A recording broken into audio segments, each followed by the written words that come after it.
Bosh miya orqa arteriya sindromi. Keling anatomik jihatini ko'rib chiqamiz. Bazilyar arteriyaning juftli tarmog'i hisoblanadi. U miya ustunining aylanib o'tadi.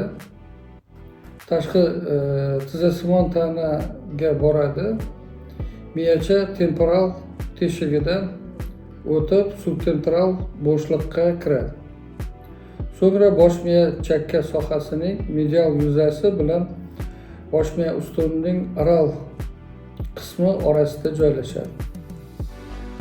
Orqa medial va orqa lateral markaziy arteriya, talamik medial orqa varsinka arteriyasi, lateral va medial ensa arteriyasi, ularning tarmoqlari oldingi, oraliq va orqa temporal, dorsal qadoqsimon tana, tepa ensa, shporli sfenoid, keyin ensa chakka arteriyalariga ajraladi.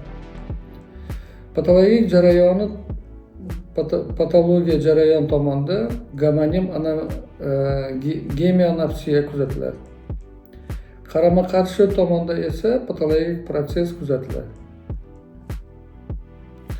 Bosh miya o'rta va o'rta arteriyalari tarmoqlari orasida anastomozlar bosh miya ensa kortikal sohasidagi ko'z olmasi to'rida joylashgan sariq dog' gemionapsiya tomonida markaziy ko'ruv saqlanib qoladi.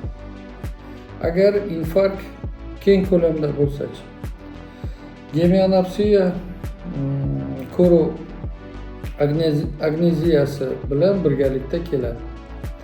Patologik proses chap tomonda bo'lsa, aleksiya, ya'ni nutqning yo'qligi, akalkuliya, bu hisob-kitobni yo'qligi, keyin amnistik sindromlar, ya'ni tanimaslik sindromlari paydo bo'ladi. Limbik sohani shikastlanishi bo'lsa agar, voqea bilan birga xotira buzilishi kuzatiladi. Buni biz Korsakov tipidagi sindrom deb ataymiz. Mana shu sindromga olib keladi. Bunda yana uyqu buzilishi, kuchli vegetativ buzilishlar kuzatiladi. Qarama-qarshi tomonda sezgini gemitip buzilishlari kuzatiladi. Zararlangan tomonda esa ensa sohada formix va talamus ham shikastlanishi mumkin. Buni talama-tizzani arteriya sindromi deb, talama-tizzacha arteriya sindromi deb ataladi.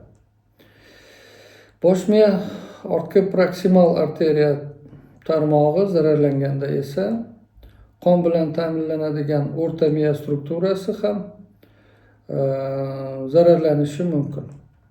Bunday hollarda alternativ Weber, Benedikt,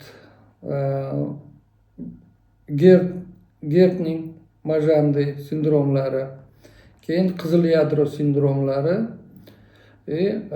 nistagm rivojlanishi kuzatiladi. E'tiboringiz uchun rahmat. Kanalimizda qoling.